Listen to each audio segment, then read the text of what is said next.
searching for a tattoo artist right now. That's exactly what he's doing. Preferably a single female, right?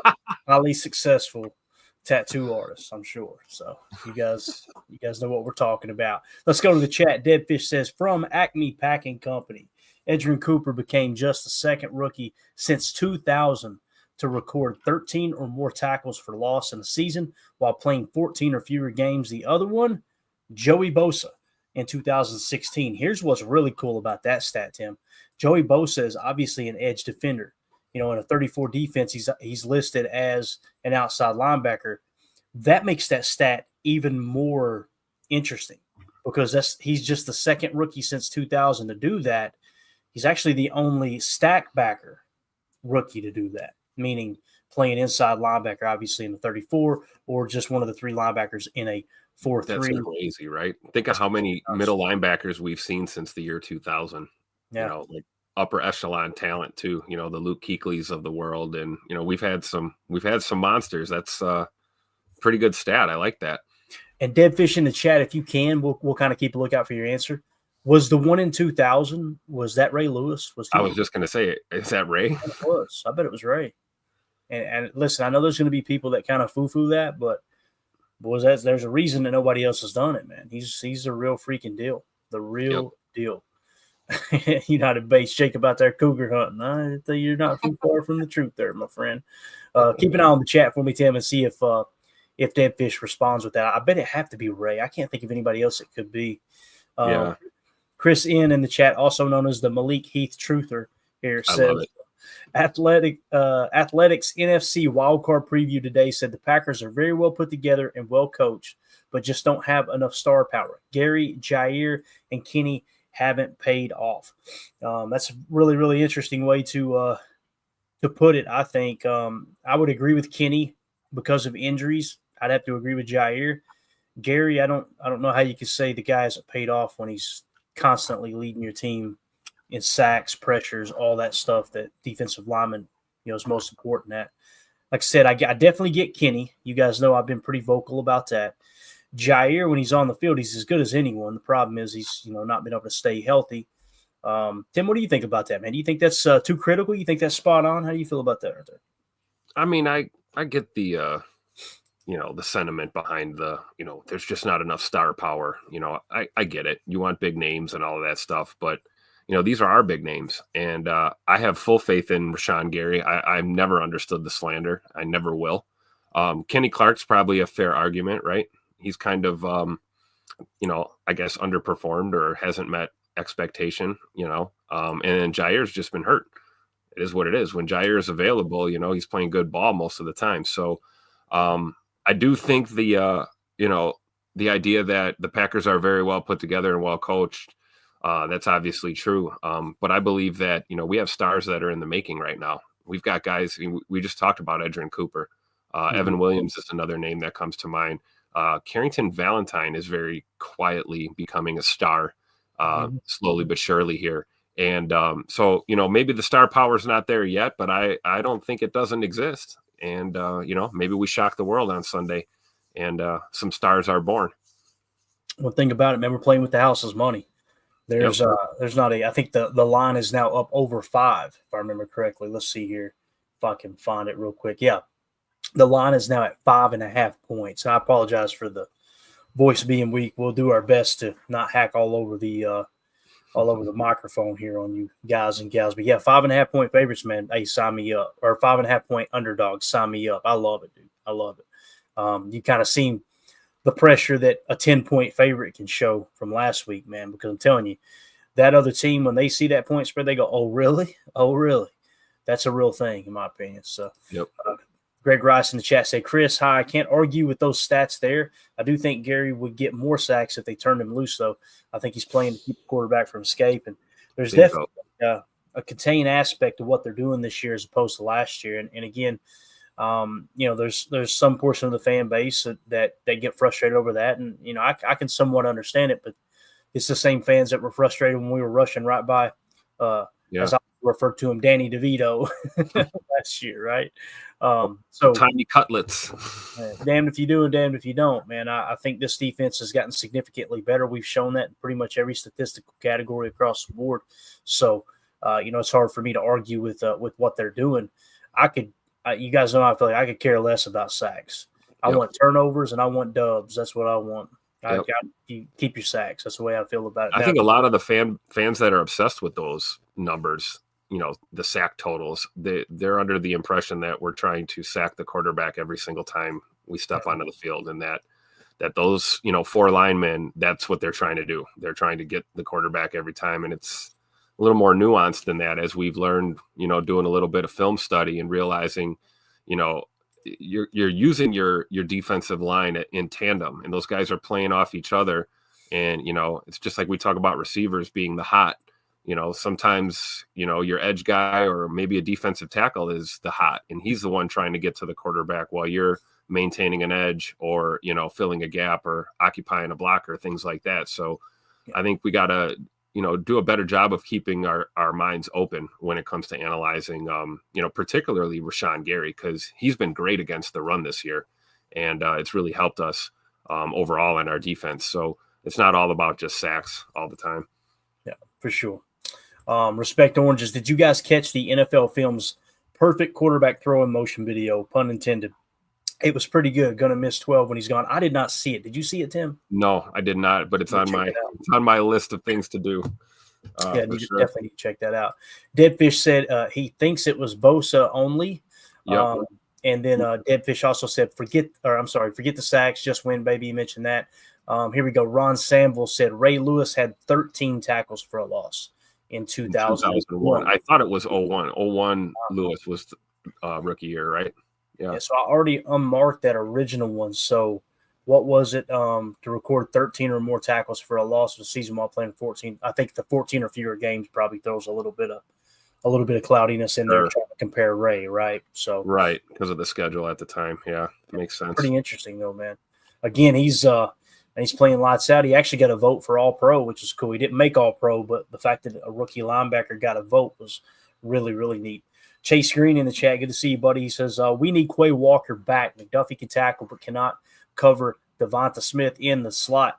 McDuffie, that's definitely his weakness, right? His weakness is 100% playing the pass in coverage. Now, to me, he's a pretty good tackler, but he's not great block shedding, right? You can be a great tackler, and it doesn't necessarily mean you're a great run defender. Like Quay Walker's a great tackler, but it doesn't make him a great run defender. It's kind of the opposite, right? You could tackle great in the open field, but you don't have that instinct. You haven't shown that ability to kind of read the play correctly quick enough and get in there and get those run stops that we always talk about from Next Gen Stats. So I'm with you though, man. Quay Walker, want him back ASAP. And I put a poll question out tonight, Tim, both on Twitter and YouTube. And here is the poll question. Of these 4 Packers listed as questionable this week, which one would you prefer to play? All right. So if you could only choose one of these 4 players that are questionable, which one would you pick? We got Brenton Cox Jr., TJ Slayton, Quay Walker, and Evan Williams. Okay. Right now, Evan Williams is leading the way at 54%. Quay Walker is second at 26%. TJ Slayton at 18%. And Brenton Cox Jr. at 3%. Over on Twitter, let me go get an update there. And that poll question, Evan Williams running away with it, 69.5%. Quay Walker at 17.9%. TJ Slayton at 9.4%. And Brenton Cox Jr. at 3.1%. So what do you think, man? What would be your answer to that question there as far as that poll question, man? Would it be Quay or Evan? That's kind of the two that are running away with it, right? Yeah, and it's like, me, my gut is Quay, right? I want to see Quay back on the field. I've been waiting for that Quay and Coop tandem game here for a long time. Seeing those guys on the field together would be great, but I voted for Evan Williams because I believe that frees up a lot more options for us on defense if he can be back there with McKinney, back at safety, and then we've got Bullard available in the slot, and he's more comfortable playing there anyway. Chase is talking about covering Devonta Smith in the slot. That's our guy, Javon Bullard. And we know coverage isn't his strong suit, but in a compressed area like that, if he's in the box and just playing, close to the line of scrimmage, close to that receiver, I feel pretty good about him. But I agree. I mean, McDuffie's not the greatest in coverage. We always see him when he's in coverage. He covers about as well as you would expect him to cover. And it's not his strong suit. But I think Evan Williams being back in the fold will probably be, I don't know. I don't want to say more beneficial, but my gut's telling me we need some help on the back end there.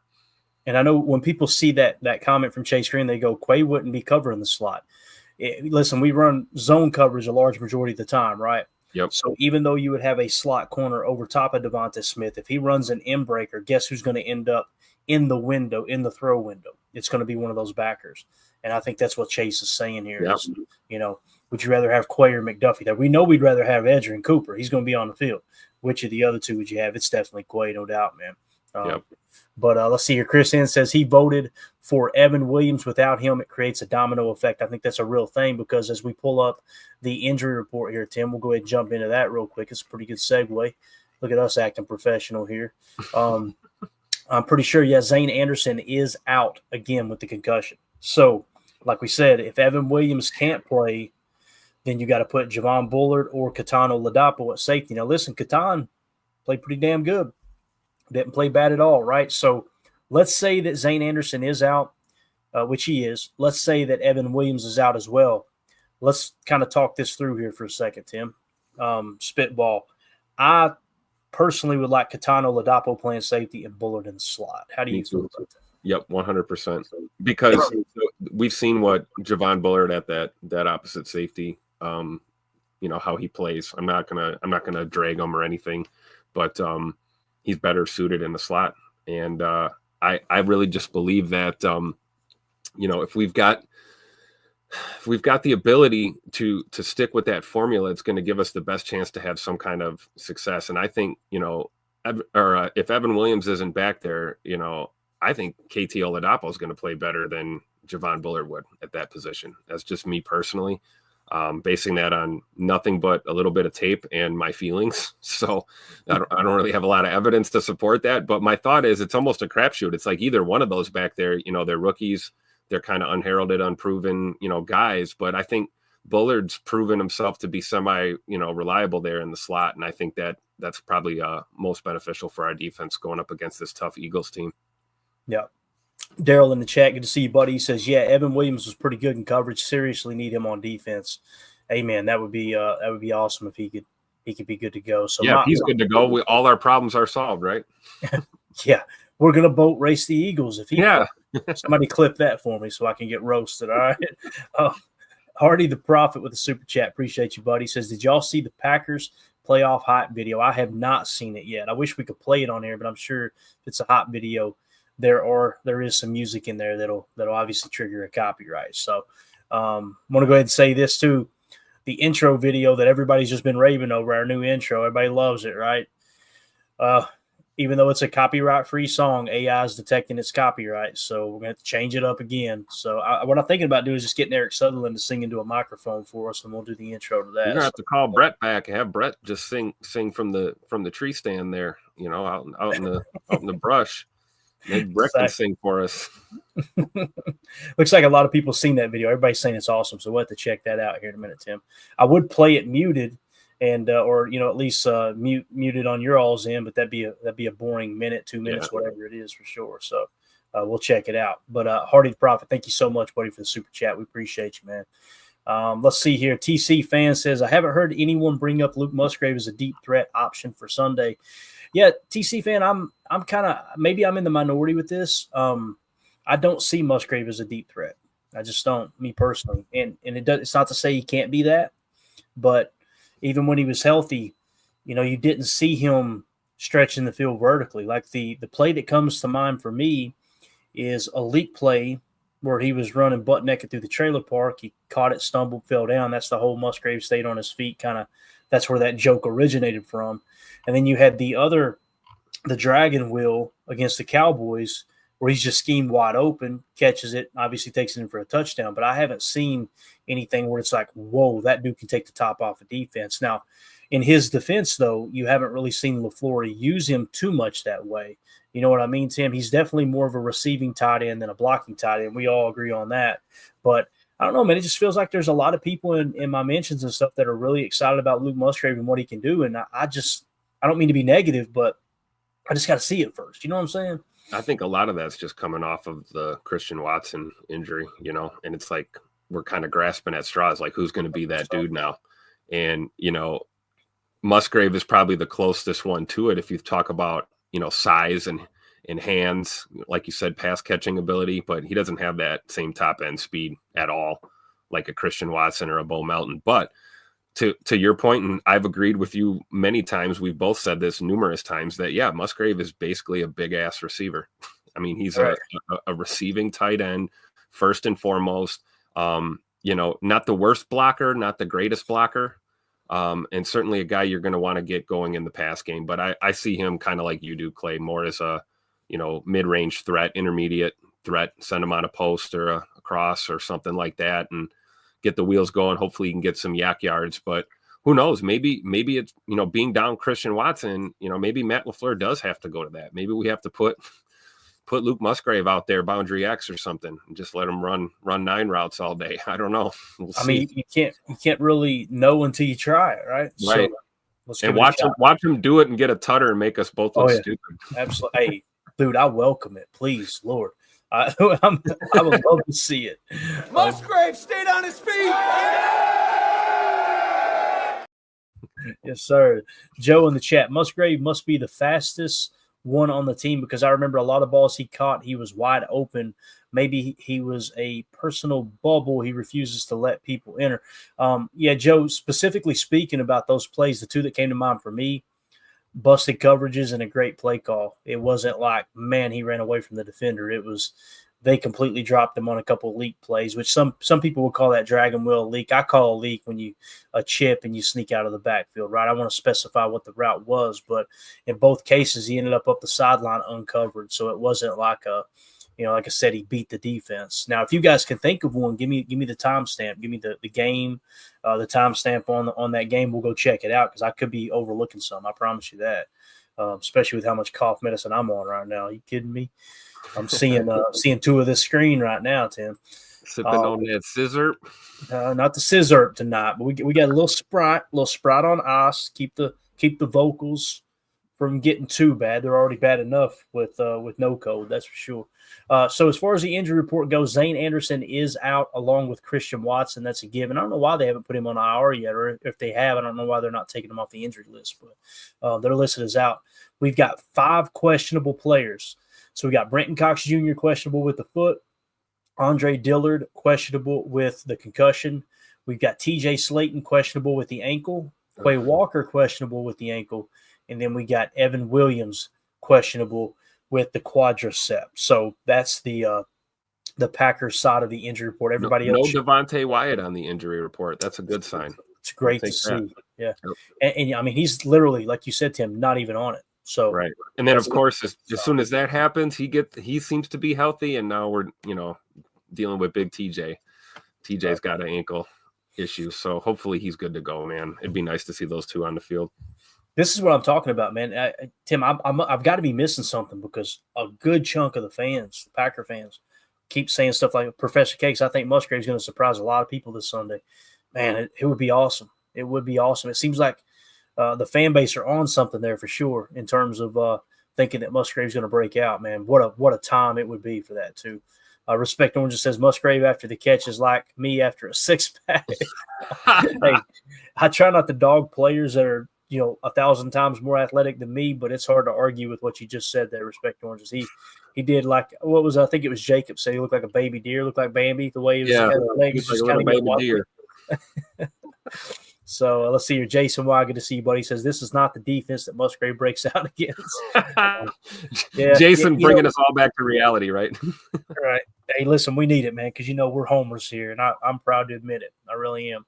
I'm just holding out a little bit of hope, man. I think the Packers might be able to go out there and shock the world, like you were saying, for sure.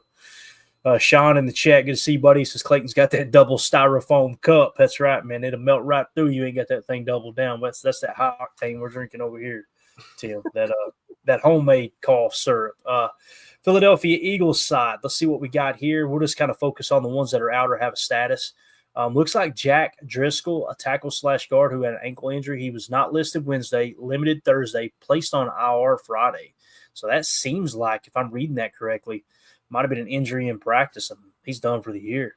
Wow. That's at least for 4 weeks. We got to take that into consideration. So the other one that's out is Trevor Keegan, guard with an illness.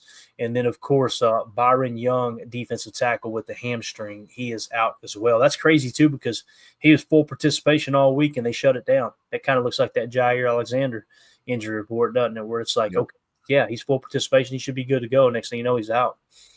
Yeah, it's tough, man. It's like just when we thought we learned how to dissect and decipher these injury reports, it turns out you don't even know what to believe now. It's like I'm just waiting for the actives on game day now at this point to find out who's actually going to go, Yeah, 2-0 for this says, I keep hearing people say shock the world, but to me, beating the Eagles as well within their capabilities, it's not like the Packers are slouches. I mean, it's a fair point, 2-0 for this.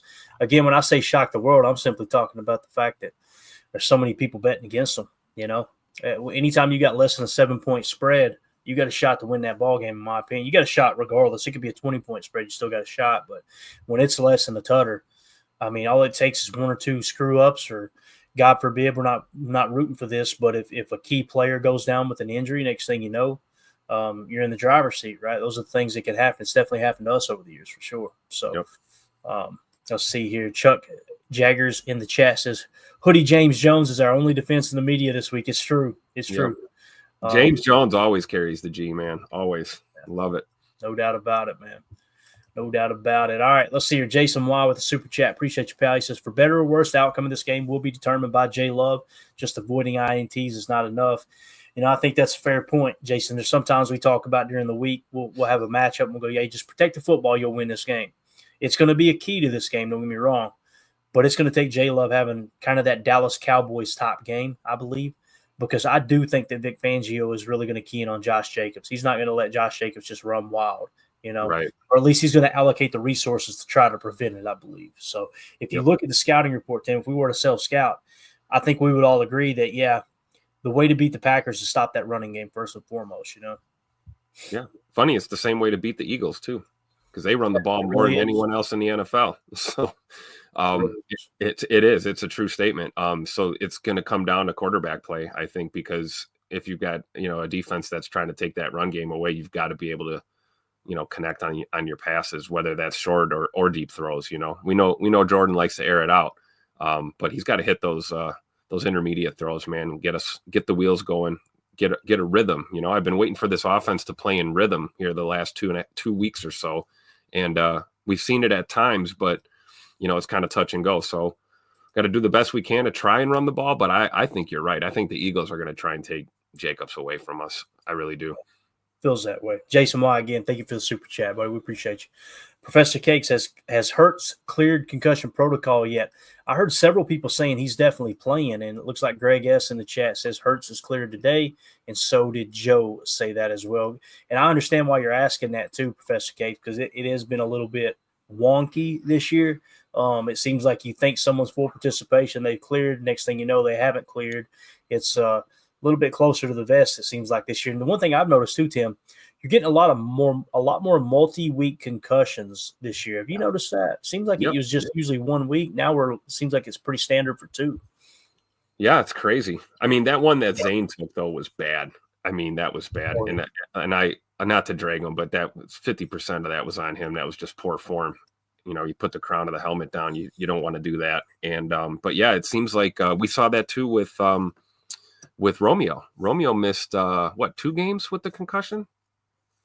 Yeah, I think that's right. 2 weeks. Yeah, and then we had that with Quay. Quay missed a couple of games also. And then you see guys that come back the next week. So it's everybody's different. I think it depends on just how bad you're concussed. I know they have different levels or different grades, I think, of the type of concussion you can get. So it looks like Zane's got one of the more serious ones if he's going to be missing his 3rd week here. Yeah, for sure, man. If you lead with the crown, though, man, I'm telling you, it's dangerous. You're lucky to get out of there without a neck injury, to be honest with you. You end up laying on the field looking like this guy. Yeah. And then you end up over on the bench like this guy. You know what I'm saying? You got to It's a dangerous game, obviously, but Zane Anderson, man, that dude is not scared to risk it all. That's for sure. But like you said, man, you got to be smarter than that. Yep. Way more to life than just football. That's for sure, man. Of course, we forget too is Zane Anderson. He's one of those guys that's very much a bubble guy, right? Like he's playing for his career every game, every play. So you can kind of understand why. For sure. All right, let's go to Twitter, man. Let's check out here. I put this tweet out earlier today, and I seen this statistic come across, and I said, the Packers' top 8 pass catchers account for only $11.3 million in cap space this season. Like Goody staring at his phone, like, "Hey, man, I did good, right? That's a beautiful sight." Man, the reaction, Tim. People were raking the receiving core over the coals, and it really took me off guard because it wasn't like one or two in the chat. It was everybody. I was like, whoa. So I had put another tweet out, and I said, I'm really confused by some of the responses. The Packers are 4th in yards per pass attempt and 5th in scoring, points per play. Why is everyone so down on the receiving core? Does it have to be top 3 before it's good enough? I'm genuinely interested in what it would take. And, we got a mixed bag of reviews, and there was some support in there, but many people, it's just, it's the drops, it's the this, it's that. It's like the overall goal is to score points and move the football.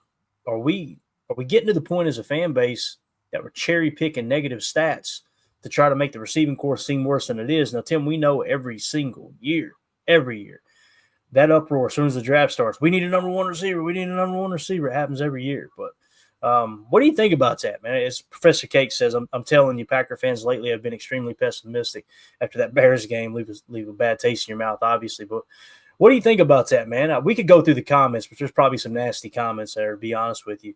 I will say, though, I will vouch or at least confirm there was a lot of them in there, man, that were raking them over the coals. I'm just like, and Jaden Reed's the main one, Tim, right, that everybody had. And I'm going, he's improved every statistical category other than his drop percentage this year. Like he's been more productive. It's the same thing when people talk about the team in this season. They said, I read an article locally here that was written.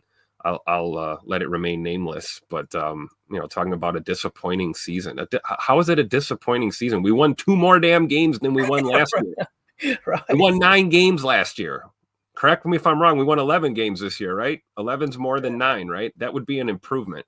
And yeah, unfortunately, it still means the 7th seed, and you're going in as a wild card, whatever. But you can't control what the rest of the league control that, exactly. So I don't know. I'm kind of with Jason in the chat here. It's why they call it Entitled Town. We got a lot of little spoiled little brat fans in the fan base, and yeah, most of them tend to be the younger generation that only knows the Aaron Rodgers era and beyond. They weren't here for anything before that, so they don't know what it's like to really live through the dark ages.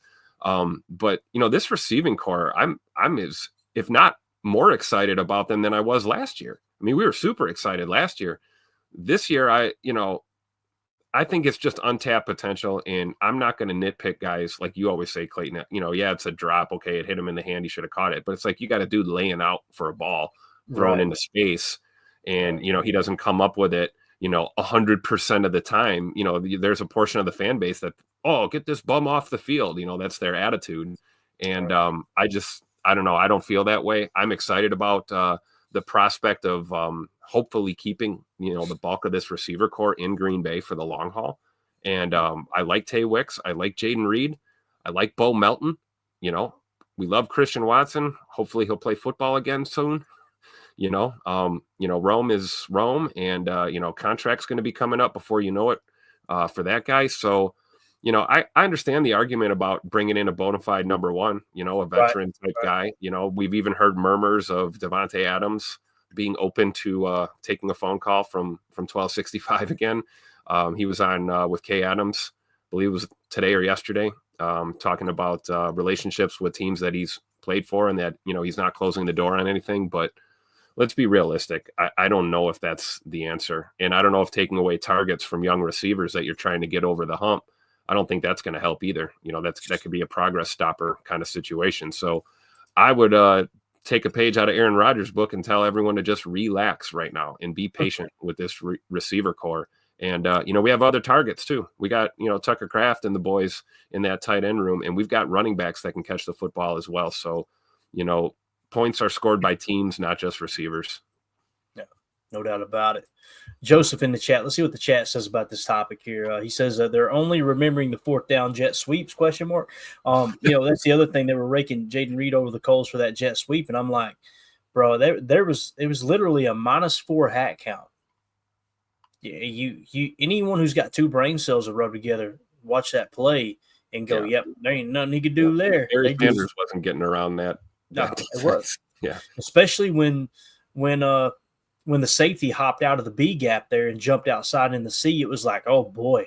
As soon as he read it, watching it in real time, I remember thinking it was like a train wreck in slow motion. Tim, I'm going, surely this ain't going to be a jet sweep. We knew he was coming back on zipper, and as he came back on zip, and I seen 6 jump out, I'm going, please give it to running back. Please give it to running back. Oh, my God, he gave it to jet sweep.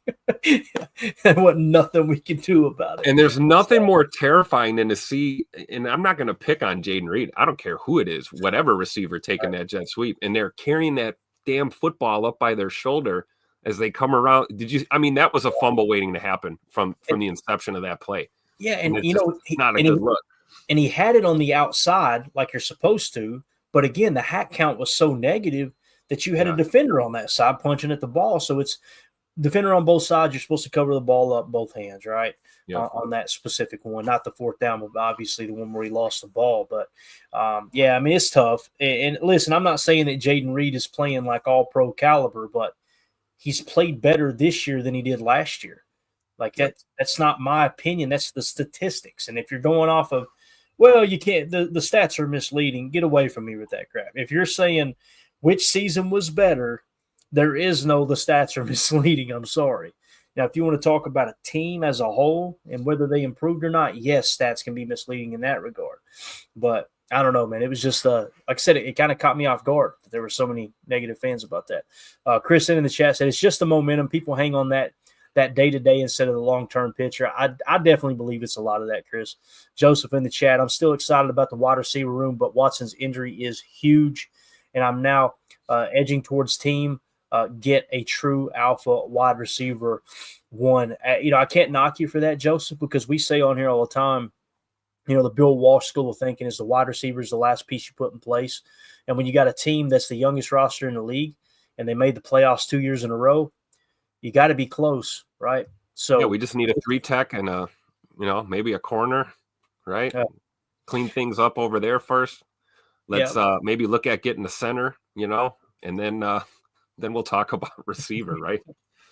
If you looked at it though, and you said, okay, let's say that the team looked at it and said, everything's in place. We need that true number one. What does that look like to get a win? Like, what game can you think of? And this is just how my mind fires throughout this course of this season. What situation did you look up and go, damn it, if we had a true number one, if we had a Marvin Harrison Jr., or we had just insert anyone. A lot of people have been saying, I've seen Jackson Smith and Jigba's name getting thrown around again now, right? They're resurfacing that from the draft.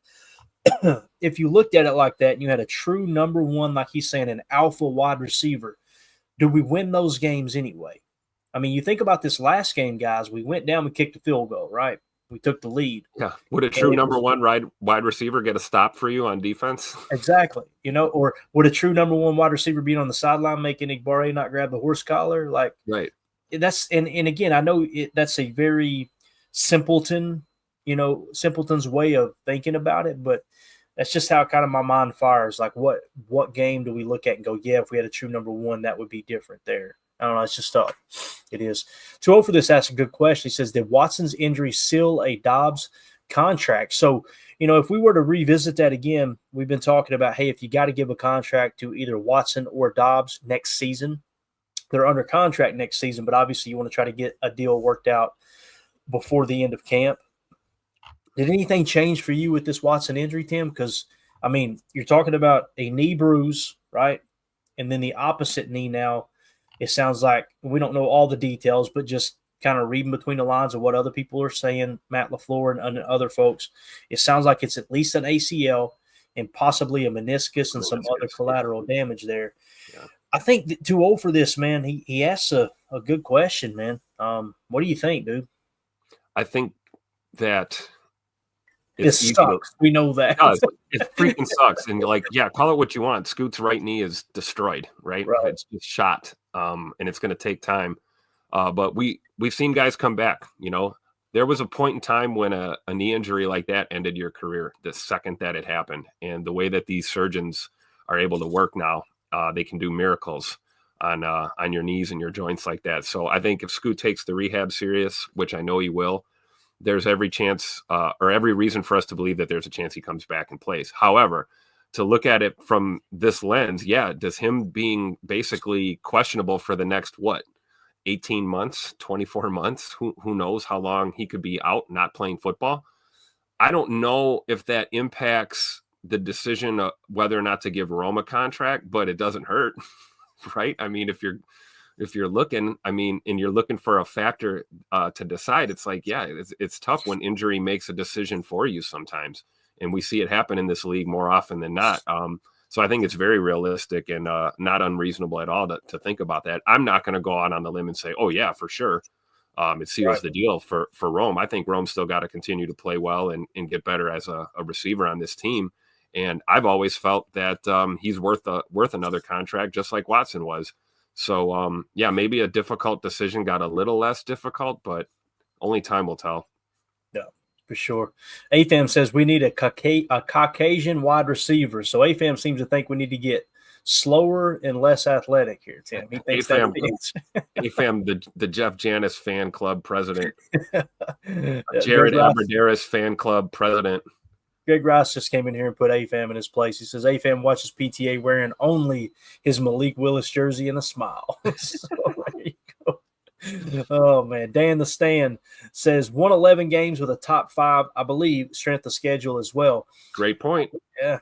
Again, I don't know if it was top 5, but it was definitely a strong schedule. Obviously, that's all we've heard about as well. You can't beat the great teams.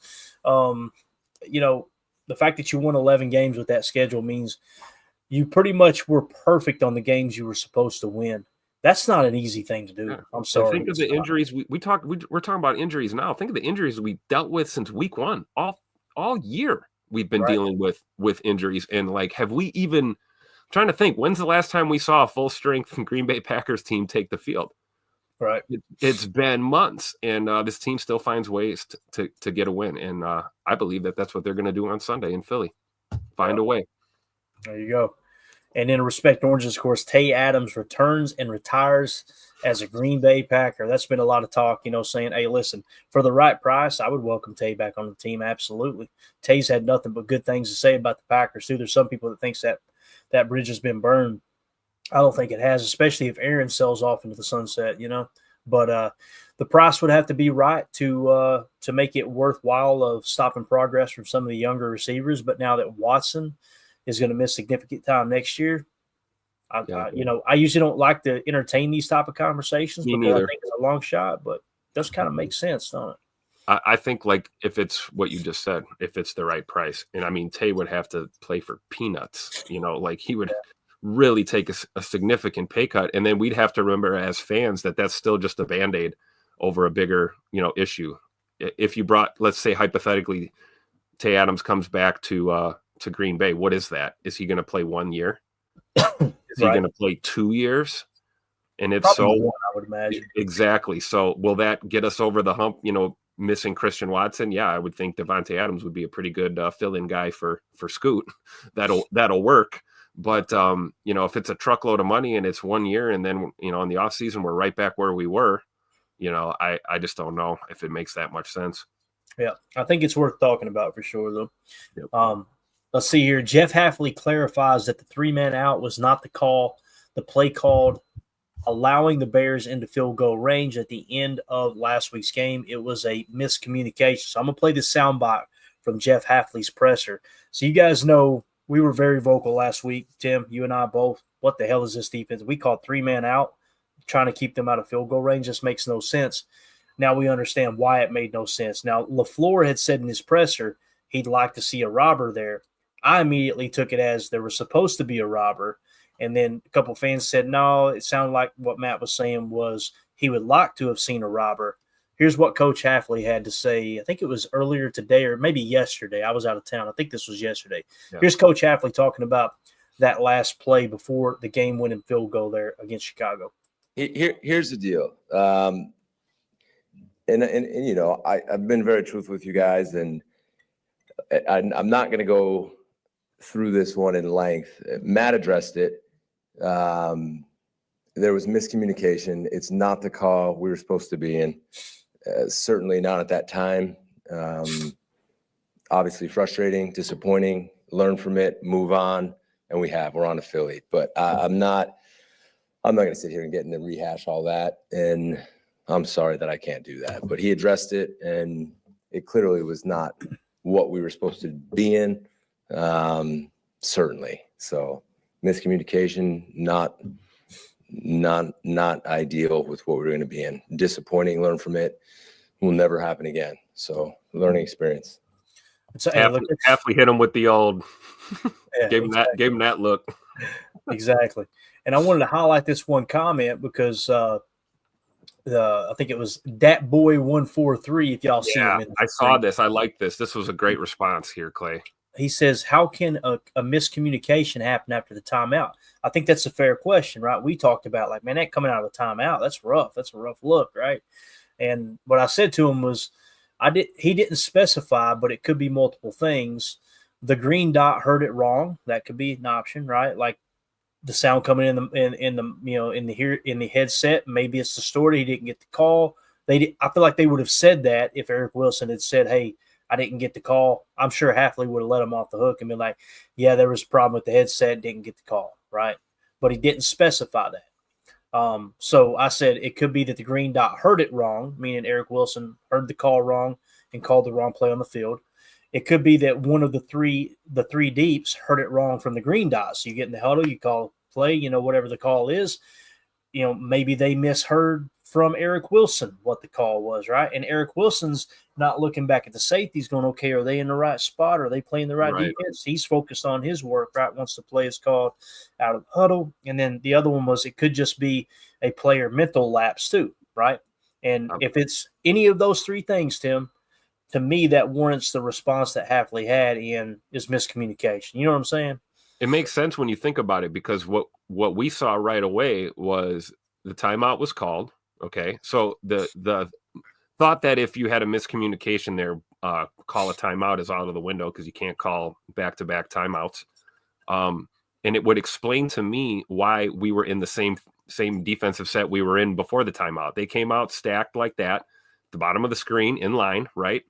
And we were lined up how we were, and then after the timeout, we're in the same defense. We were all scratching our head. What the hell are we? What the hell's going on out here? The old Vince Lombardi, right? And it's probably because of one of those things that you just mentioned. Like somebody didn't know what the hell was going on, and they said, "F it, let's go back to what we were in." They had the same personnel. Like they probably just reverted back to that original call prior to the timeout, which we all know, of course, was a disaster. But I don't know, man. I think it's a miscommunication thing, and if anything, we'll notice a big difference on Sunday in Philly because you can't have communication issues against the Eagles. They'll make you look terrible. They'll make you pay, man. No doubt.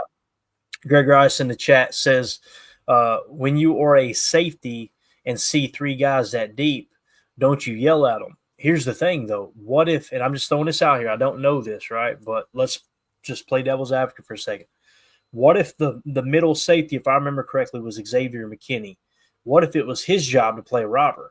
Right. Do you think those other two are going to go, "Hey, X, get down there. You're playing robber"?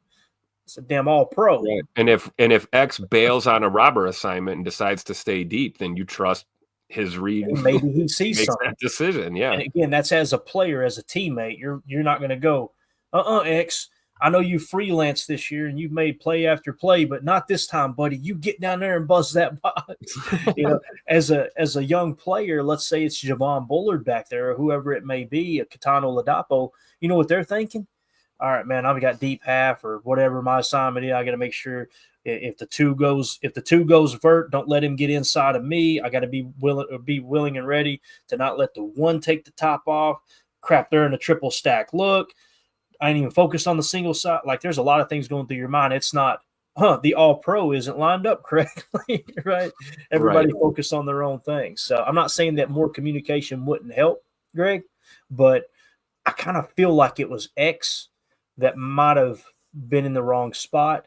And again, that could have been through lack of communication, or it could have just been him. It could have been him freelancing. And you know what? If he did freelance in that spot and he thought, I'm just going to play this deep, I can handle that loss, because that dude has made play after play after play. If anybody's got enough credit on this team to make a mistake, Tim, it's Xavier freaking McKinney, dude. Yep.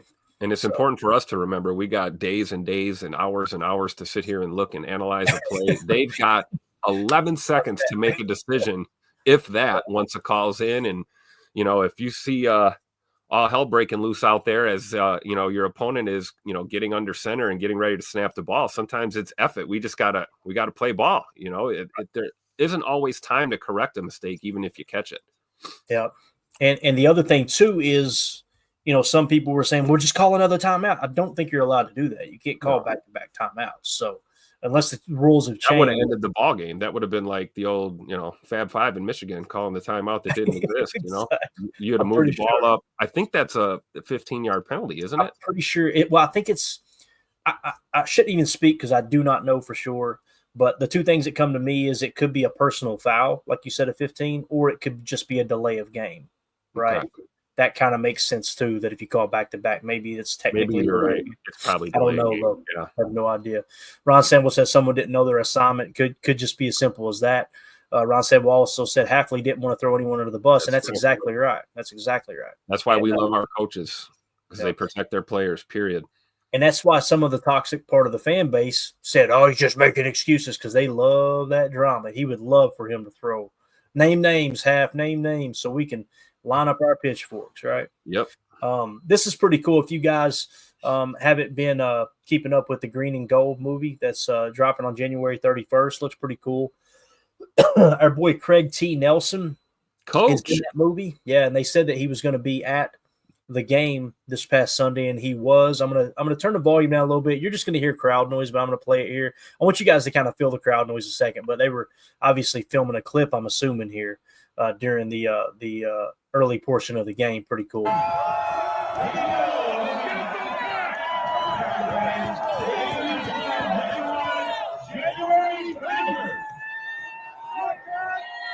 pointed to the poster. Hanging out with Charlie Barron's there. That's cool. And listen, he could have just been enjoying the game there at that moment too. I don't know. But I think that's awesome, though. Again, it's one of those movies. Do I think it's going to be this excellent, great movie? Probably not. And I'm not even a big movie guy.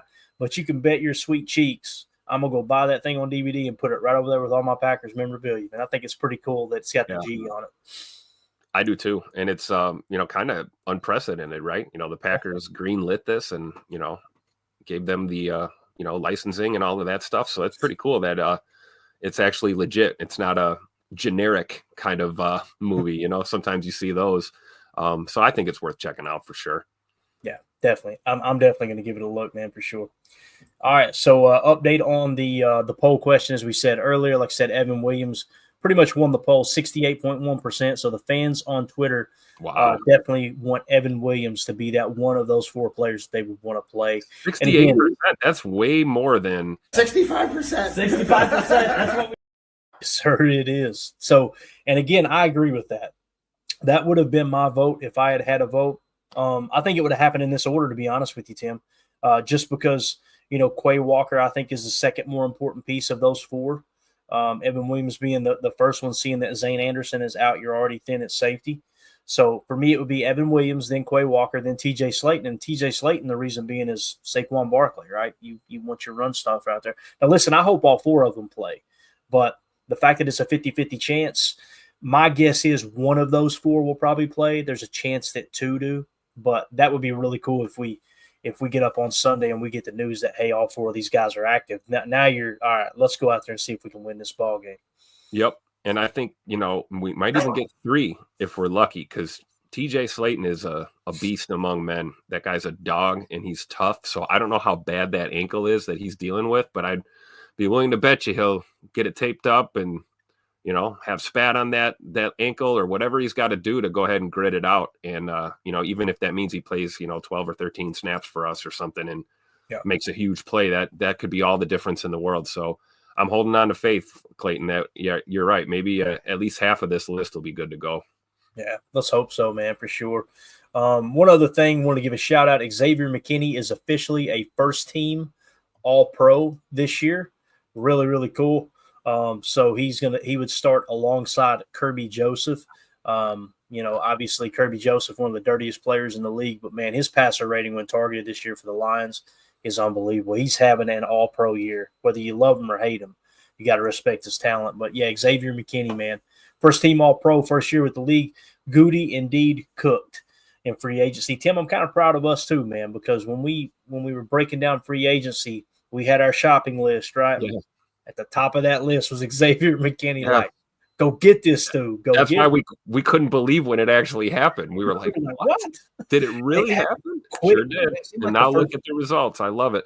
It seemed like it happened on the first day too. Am I right? Yeah. Like it was just no, that was before. Yeah, and then we had the Josh Jacobs and Aaron Jones were teammates for 19 seconds or whatever. Yeah, exactly.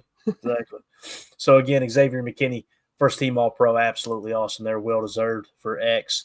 One other thing I wanted to hit here too. This was kind of cool. So Matt Schneidman kind of gave a little more detail on the All Pro team. He said Xavier McKinney was the Packers' only All Pro, right?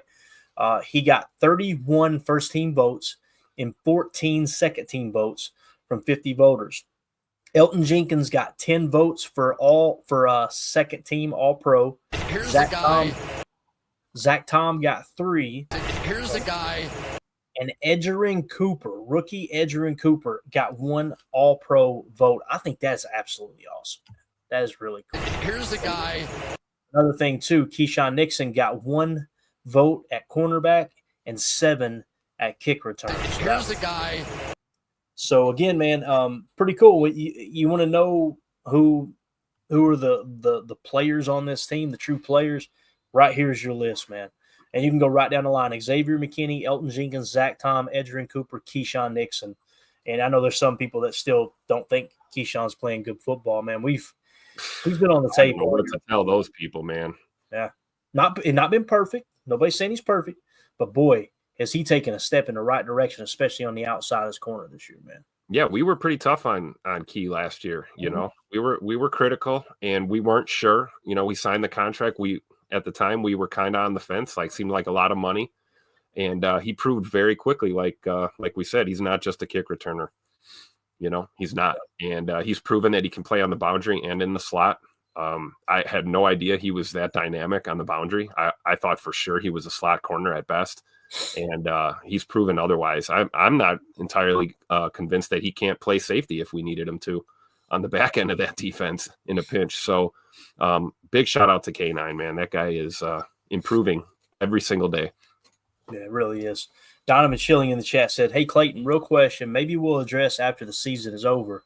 But who do you think Goody was scouting at the Colorado game earlier this season?" Man, that's a great question. There's obviously a lot of players that could potentially make it to the pros there from Dion's team. I don't think it was Shadur, and I don't think it was Travis Hunter because those dudes are going to be long gone, right? We'd have to dump a lot of capital to try and snag those guys. And I don't know enough. One thing about this show, Donovan, if we don't know it, we're going to tell you we don't know. We're not going to try to skate around it and BS anybody. I don't know enough about Colorado's roster, but I love the way you're thinking here because when we get into the offseason, we will start to kind of look at, okay, Goody was there at that. You guys remind me of this stuff. Make a note in your notes. Keep a little notepad too, man. If you watch along with the show and you got stuff that you want to bring up in the offseason, jot that stuff down. That way we make sure we don't, skim or we don't pass over it right in the offseason. But remind me of that later. We'll kind of comb through that Colorado team and look at the consensus big board to see, hey, maybe who did Goody have his eyes on? Because we'll have the comps by that time as far as, height, weight, reach, all those things that come into play, whether it's an offensive lineman, a DB, a wide receiver, what have you, that Goody really, likes to kind of lean on as far as metrics goes. But, it's a great question, man. I'm excited about draft season. I hope we make it to a Super Bowl before the draft hits. But nonetheless, man, draft season is going to be awesome. And the draft in Green Bay this year is going to be great, man. I've had a bunch of people reaching out about wanting to meet up when we're up there. We're going to make that happen for sure. It's going to be a lot of fun. Yeah. If we got to just grab a grab a corner of Titletown over there somewhere, man. You know what I mean? Grab a couple Daddy sodas at Hinterland and just hang out. That'd be fun too. Just us and like 300,000 or 400,000 of our fellow fans, right? Just It's gonna be chilling. great. I can't wait, man. There's so many awesome people that I've had the opportunity to meet on social media through just doing this stupid little show that sucks. And it's gonna be great, man, to finally put a face with a name, and it's gonna be a good time, man, no doubt about it. So, but yeah, Donovan, write that down, man, and we'll hit on it. You remind me later, okay? And we'll hit on it for sure. J. Cole was saying in the chat that he thinks it might be D-line, and that kind of triggered something in my head. I think we were looking at, I think it was a defensive tackle when we were talking about looking for 3 techs. That could be it. But then again, what if Goody just wanted to go watch a football game? He doesn't have to be working all the time, right? He could have just been at the game, right? Right. 2 over this says, has anybody got a truck bed I can crash in for the draft? I love it, dude. And that's the type of party it's going to be, man. They just get around it, right? That's what it's going to be about. Just get around it. I know it's going to be kind of bittersweet for us. And listen, the plans may change depending on the setup, but we got an Airbnb that's about, 3 minutes from the stadium. And the plan is for us to do a live stream for the draft. But, Tim, let's be real, man. There's not going to be a whole lot of people watching that stream. There's going to be a bunch of people at the draft. And we're definitely going to spend time over there. And again, Tim, Emilio, Jacob, whoever, everybody's free to do whatever they want. If I decide to do a show and y'all want to hang out at the draft, y'all hang out at the draft. But we may get over there during the day hanging out and be like, I don't want to leave this. This is one big party. Let's just hang out over here all day, right? That could be a real thing. So we'll definitely try to get you guys. We're going to get you a bunch of coverage leading up to it. But once we get into Green Bay, I think I get into town on Wednesday, and I'm staying until Monday, I believe. So if I remember correctly. So who knows, man? We may roll into town Wednesday and say, I'm just going to stay over here at Lambeau the entire 4 days. So, Love it. It's going to be good. Deadfish says there'll be a lot of people watching, Clayton. So I think it would be cool to get us all in the same room, and just kind of hang out and do a live show, set up some multiple cameras and get in there and just have fun.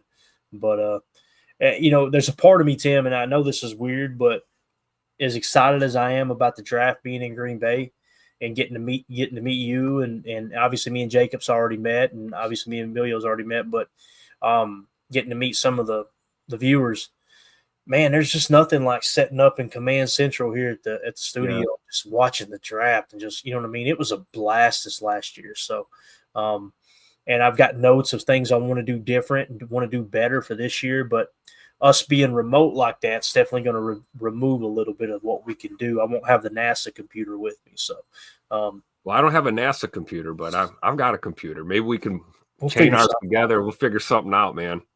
Be like mad nerdy scientists trying to figure it out, right? Yeah. Chris C with the super chat. I like it. He said, y'all stop talking about the draft. I'm going to throw y'all $5 here. Is our defense the best the Eagles have played against so far this year? See, you're going to make me do it. Let me pull it up, man. Let me go. I'm going to pull up their schedule real quick. Tim, give me your take without any information whatsoever. Sorry about that. What do you think? Do you feel like we're one of the better teams that the Eagles may have played this year? I think so. I don't know if I'd say unequivocally the best defense that they've faced, but we've got to be in the top 3 or 5 of the opponents that they've faced, because I know their strength of schedule wasn't as high on the list as ours was. Mm-hmm. If memory serves me correct. Yeah, look at the Browns, the Giants. Come on now, look at the Cowboys. Yeah, let's walk it backwards like you were just doing. Okay, we're going to start in week 18 and go backwards. The Giants, are they a good football team? I would say not. Are the Cowboys this year? No. How about the Commanders? Commanders, pretty good football team. Defense. Right? Yep. Steelers, pretty good football team. Yep. Panthers, Baltimore, not so much. Ravens, good football team. Rams, I think they're a good football team. Maybe not one of those top tier teams, obviously, but they're a good football team. They played the Commanders twice, played the Cowboys again. They sucked this year. Jaguars sucked this year.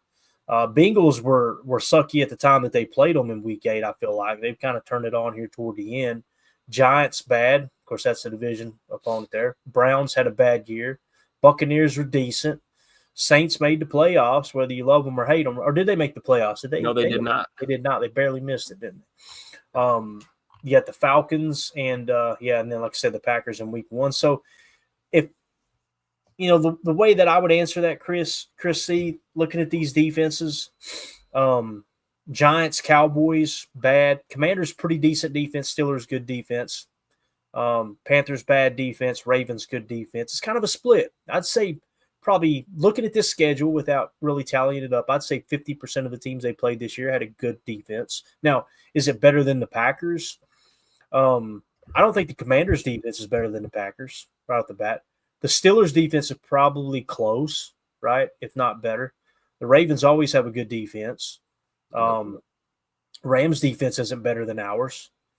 We're probably a top 3 defense that they played this year. I feel comfortable saying that. Tim, do you agree with that or not? Yeah, I would agree with that. I think Chris has got a point here. I mean, arguably, probably the best defense that they've faced. So, but then again, they played us once this year, so they're familiar-ish. But a lot has changed on these two teams. So we'll see. I don't think they're putting much stock into that week 1 film. I'm sure they did a walk through and just like we did, but you're really looking at these last, 4 to 5 games that you want to kind of judge that defensive play on. But I think Chris is right, man. I mean, there's a handful of teams there that have legit powerhouse defenses, and the Packers are one of them. So if not the best, one of the best for sure. Yeah, Chris, I'm glad you asked that question, man. Thank you for the super chat, bub. I think that's a valid point, man. It really is. We're and we're kind of built to stop the run, right? That's what we've been good at this year. Yards per carry allowed, I think, is 3rd in the league. Is that what it was, Tim? I think it was 3rd. Yep. This is one of those matchups that I think a lot of people that are just putting heavy stock in the fact the Packers are going to lose it no matter what. It's going to be interesting, man. We go out there and shut down the run and make Hurts win from the pocket. You guys remember he threw that Xavier McKinney pick on the first possession, I believe, on his first possession. That's when I went, oh my God, X is the real deal. Here we go. Yeah. This is weird. We got us an interception on the first drive. Yeah. And now we got Edge Cooper on the field. We didn't have him on the field in week 1. A great point, man. And listen, this defense, now people would say, well, you don't have Ja. That's true, but if you'll remember in that week 1 matchup, Ja did get an interception in the end zone. He broke off of his responsibility to do it. Guarantee you got a -2 from the coaches, but it was a pick. But he also got burned on that A.J. Brown man coverage, right? So to me, it's kind of a push. Again, in Ja's defense, lots of DBs get burned in man coverage. What is he like? Brown? The 3rd highest graded receiver, I think. So I mean, he's a real deal. Now he's banged up too with the knee. I seen a quote from him earlier today or yesterday. It might have been. Was like, yeah, the knee isn't 100% healthy, but nobody's 100% healthy right now. So it's not like we're going to be seeing the best version of A.J. Brown, but at least he did get some extra rest. It seemed like I don't think they played them there against the Giants, if I remember correctly. So, So, again, Chris, thank you for that super chat, man. Thank you for asking that awesome question. Tim, is there anything else you want to hit on here before we wrap up, man? I was going to try to go a little longer, but, man, my ear – you can probably see. Look at my ears, man. They're bright red. I feel like I got the fever's kicked up. I'm going to go take some NyQuil and probably just fall asleep on the stairs. I'm good to go, man. Let's get some rest, man. You should get some rest. We're going to do Good Morning Lambeau tomorrow. Yeah, absolutely, dude. Hell or high water, we'll be up there. Lord willing, and the creek don't rise. We'll be in here at 8:30 Central to talk some Packers football. So Nice. That's it, guys. Sorry to not go longer. Of course, we did an hour. I think that's fair. We got a bunch of people in here. Thank y'all for making us part of your evening. If y'all would hit that sub for us, hit that like. I appreciate y'all hanging out with us. Also, want to remind everybody, don't forget, we're doing the giveaway this week. It's going to be an awesome giveaway. I was going to pull that up. Probably don't have time to do it. If you want to promote that Patreon there for me just a second, Tim, I'm going to see if I can find that picture of that piece of memorabilia I want to show everybody. Yeah, make sure you guys join the Patreon group if you haven't already. It doesn't matter what level tier that you choose. It gets you in. You're entered into all the contests for the giveaways. You can scan the QR code up this way, up in that corner, and it'll take you right there. And also, I mean, you can also just be a member of the channel as well, and that'll get you included into the giveaways, right, Clay? That's right, man. That's right. Of course, I'm looking through the media here, and I cannot find that. I had a picture of the picture that we're giving away, and I'm probably overlooking. I'm going through my media. I tweet way too much, but Oh, here it is. Yeah, I did see that. You did tweet that, so you Yeah, gotta we got have it. it somewhere. I got it right here, man. I found it. Look at that, right on top. This is what we're going to be giving away, and it was donated by Trevor Anderson, one of our great listeners, man. He's absolutely awesome. Him and United Bates and Mr. Larry have donated a bunch of stuff this year. So that's the picture. So it's Carl Brooks with the blocked field goal. You can see right there him blocking the kick. It's signed by Carl Brooks, right? It says Carl Brooks 94, and it says dub block 11-17-24. All right. So, again, that's what we're going to be giving away during the post-game show this week. People are going, all right, shut up, Clayton. How do I enter? As long as you're supporting the show through Patreon or as a YouTube member, you will be put on the wheel that we're going to spin. And if you're in Patreon, it's just one of the 3 tiers. You can do the cheapest one. The only reason we have there's no extra features for the more expensive one. It's just we have people saying, hey, I want to contribute more to the show because they didn't want it to go away. Why? I don't know. The show sucks. But we created that extra one if someone did want to give more. But this is just a way for us to, like I said, give back to those who are supporting the channel. Because it does. I mean, you guys know we got a lot of equipment we try to keep up with and all that. Yep. It helps more than y'all know. But Yeah, the most every little bit important helps. Yeah. You don't realize how crazy expensive it is till you start adding everything up, right, Clay? All right. Here's Bates. Bates just gifted 10 memberships here on YouTube. That means 10 random people just got picked as YouTube members, and their name will be on the wheel as well. So it's YouTube members if you join our YouTube membership, or you're on patreon.com/Packer Fan Total Access, one of those 3 tiers. Both of those, either of those, I should say, will get you entered into that. So, Tim, I'm fading fast, man. I'm slurring my words and everything. Yeah. We're Let's burning get out out of here. So, Let's get out of here before you fall asleep on the air. Yeah, I didn't even show. Did I have it on the screen? I didn't, did I? You did. No, it was on. Just making sure. Okay, now you're definitely delirious. We got to roll. We're out of here. The show sucks. See y'all. Now, thank y'all so much. Thank you for understanding. We'll take some NyQuil to call it a night, and we'll be better in the morning. Y'all have a great night. Appreciate it. And we go. Bye, guys.